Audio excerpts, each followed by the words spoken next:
Olá, meus amigos. Vamos dar sequência ao nosso estudo do livro A Loucura sob Novo Prisma, um estudo psíquico-fisiológico de Bezerra de Menezes, feito no século XIX. Capítulo 3. Obsessão. Chegamos agora ao cerne da questão que trata este livro. Vamos lá. A cosmogonia espírita esboçada no precedente capítulo enche uma lacuna da ciência quanto à fisiologia do cérebro. Vimos, com efeito, que a loucura coincide às vezes com uma lesão daquele órgão e que, em outras vezes, não acusa a mínima lesão dele. Se é fácil explicar a perturbação mental quando o órgão transmissor do pensamento está lesado, o mesmo não acontece nos casos notados por Esquirol, de coincidir ela com a perfeita integridade do cérebro. Esquirol, portanto, revelou à ciência fatos que não são explicáveis pela lei a que se atribuem todos os casos de loucura. Se é o cérebro que transforma as impressões em concepções ou se é ele que gera a pensamento, como produzir tão delicado fenômeno como haver pensamento harmônico, reflexão raciocinada, razão esclarecida, achando-se tal órgão em condições de não funcionar regularmente? Por outro lado, que razão pode haver para perturbar-se completamente sua função, achando-se ele em perfeito estado fisiológico? É tão natural a loucura no primeiro caso como é inexplicável no segundo, uma vez admitido que o cérebro não é o gerador do pensamento. Entretanto, a verdade é que há casos bem verificados de perturbação mental sem lesão orgânica do cérebro, o que diz bem positivamente que a loucura não depende essencialmente do estado mórbido do cérebro, e sim é não poder ser cientificamente contestado, a consequência irrefutável é que o cérebro não gera o pensamento, é que, independentemente daquele órgão, pode o pensamento sofrer perturbações. Como quer que seja, estes fatos de observação nos arrastam ao seguinte princípio: a moléstia dos nervos sensitivos impede o sentimento ou perverte-o, e que ninguém ignora que o anestésico evita que sintamos a dor. A alma é o princípio causal do pensamento, ou antes, é ela quem pensa e o transmite para o cérebro, seu instrumento.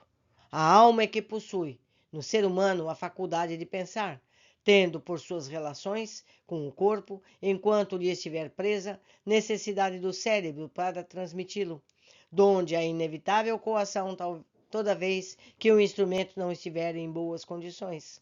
Assim é quando a loucura coincidir com a lesão cerebral. De fato, como fazer-se obra perfeita com um instrumento incapaz? Com a vista, com o olfato, com a audição, com o paladar, com o tato, dá-se a mesma coisa, em virtude da mesma lei. E tanto é procedente este juízo que todas as faculdades e sentidos humanos se perturbam quando os órgãos corporais se lhes servem de instrumento sofrerem em sua integridade. Quando os instrumentos da sensibilidade são perturbados ou paralisados em sua ação, por lesão orgânica ou por influências perturbadoras de suas funções, a sensibilidade ou faculdade de sentir se interrompe por todo o tempo da moléstia ou da influência perturbadora. Dir-se-á que por entorpecimento do cérebro, de certo, que é, em muitos casos, porque ele é o órgão condensador das impressões que dão à alma o sedimento. Mas, nos casos da anestesia local, como fica?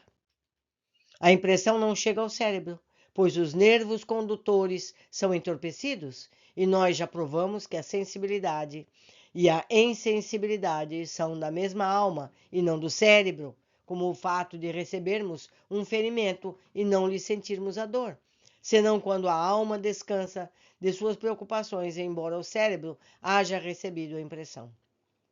Esse fato só por si torna evidente que o nosso centro sensitivo está fora do cérebro, conquanto seja este o meio natural, um instrumento do sentimento físico. Nota-se, pois, com relação à sensibilidade, a mesmo que com a inteligência, Há perturbações intelectuais quando o cérebro não pode trabalhar regularmente e às vezes mesmo que possa trabalhar. Se o olho sofre, se não de não poder receber a impressão da luz, dá-se a perturbação da visão e até a cegueira.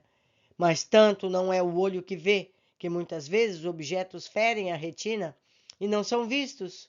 E os sonâmbulos, encerrados em quatro paredes, veem objetos a centenas de léguas de distância. Conhecemos uma que é cega de todo, mas que em estado sonambúlico descreve fielmente o que está e o que se passa em torno dela. Porque é a alma que vê, meus amigos. Há, portanto, cegueira por lesão do órgão da visão, e há cegueira ou falta de visão, mesmo que o órgão esteja são e receba impressões de objetos exteriores. Quantas vezes passamos por um objeto, encaramo-lo, mas centrados em um pensamento não o vemos? O mesmo acontece com a audição, que só depois de muito tempo é que temos o conhecimento de nos terem dito coisas que não ouvimos na ocasião. E quantas vibrações sonoras se perdem por não lhes prestarmos atenção? Não é, pois, duvidoso, para quem sabe refletir, que o cérebro não é mais do que um instrumento material, a serviço da alma, para pô-la em relação com o mundo material. E tanto é assim que temos um mundo de pensamento sem objetivo fora de nós, isto é, no mundo material, de que o cérebro pode receber as impressões. Assim, portanto, as faculdades são da alma e o meio material de pô-las em relação com o mundo material é que pertence ao cérebro e suas dependências. Quem exerce as funções da vida, de relação, quem pensa, raciocina, guarda na memória seus sucessos, sente, delibera, vê, ouve, sente o cheiro, o gosto, tem as impressões do tato, é a alma. É, pois, não manifestar o pensamento claro, nítido, quanto o cérebro sofre. É tão natural como o artista não manifestar seu talento quando lhes faltam os instrumentos. É como torná-lo mais límpido e sublimado em suas manifestações quando o respectivo instrumento é mais bem organizado. E nós sabemos que ele é tanto mais organizado quanto é destinado a servir a espíritos mais adiantados. É realmente lógico que, servindo-se a alma do cérebro como instrumento de manifestação de suas faculdades, deve tê-la mais brilhante ou mais imperfeita, conforme o maior ou menor perfeição daquele instrumento.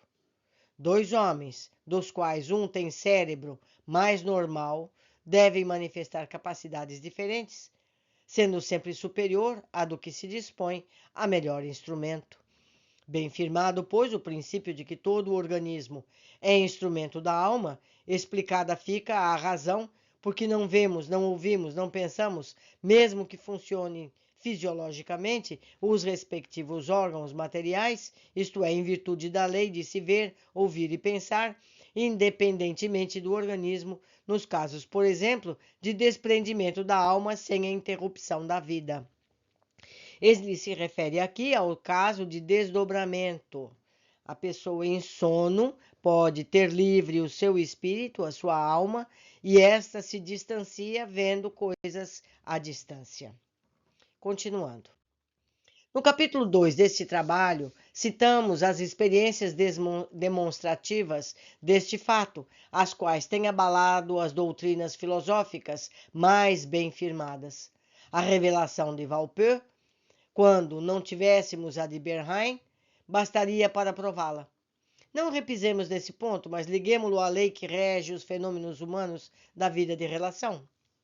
O ser humano vê, ouve, raciocina, independente da máquina material que lhe serve, geralmente, para aquelas funções. Isto porque tais funções são exclusivas da alma, tanto que, destacada pela momentaneidade do corpo, exerce-as tão bem ou melhor como se ligada ao corpo. Os espíritos desencarnados manifestam-se com as faculdades e sentidos humanos, fato que, felizmente, está autenticado e que pode ser verificado pelos que só creem no que veem.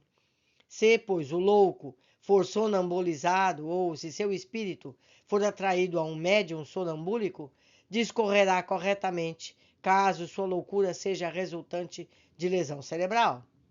A que se achava louco porque, sua alma estava dependente do instrumento de manifestação natural de seus pensamentos e que esse instrumento estava deteriorado. Em tais condições, uma vez que ela rompa momentaneamente os laços que aprendem aquele instrumento e que disponha de outro em boas condições, seus pensamentos se manifestarão com a natural nitidez. Repetimos, pois, se obtivermos o desprendimento do espírito para se manifestar independente do órgão doentio, verificaremos o fato notabilíssimo de que o louco manifesta tanto em maior lucidez como se o tempo em que estava em seu perfeito juízo. Então, o que ele está dizendo? Quando a loucura é derivada de um problema cerebral, físico, material, um acidente, uma queda, uma coisa qualquer, esse cérebro parou de funcionar corretamente, então a alma não pode manifestar-se, porque o cérebro está com defeito. Esse espírito, se ele se manifestar em outro corpo sadio, se manifestará sem os sintomas da loucura. Continuando. É fora de toda dúvida que, sendo o cérebro instrumento de manifestação do pensamento, não pode alterar-se mantendo-se eles são, senão por causa do afeto espírito. Uma função só se perturba ou por lesão do órgão ou por lesão do agente. Assim, um engenho pode parar, ou por ter quebrado uma peça, ou por desarranjo do motor. Se, pois, a loucura se explica perfeitamente pelo desarranjo cerebral, o engenho, o mesmo não se dá quando perfeito, o estado do cérebro, o engenho.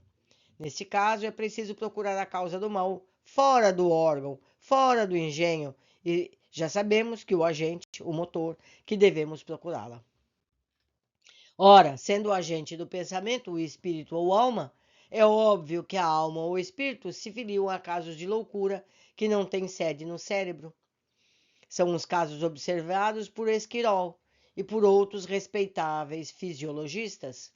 O que determina tão singular perversão de uma faculdade da alma é digno das mais sérias pesquisas, não só para a satisfação de uma muito natural curiosidade, como obter-se uma segura orientação no tratamento da mais cruel das inferioridades do ser humano, da que lhe abate o caráter essencial de ser humano.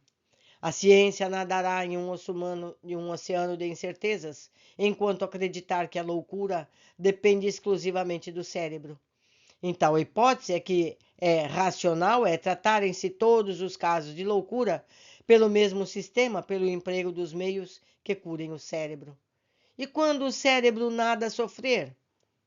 Distinguir, portanto, uns dos outros, um caso do outro, dos que dependem do cérebro e dos que nada têm com ele, é facilitar a marcha da ciência em seu empenho de curar. Parece intuitivo que não pode convir a ambas as espécies o mesmo tratamento.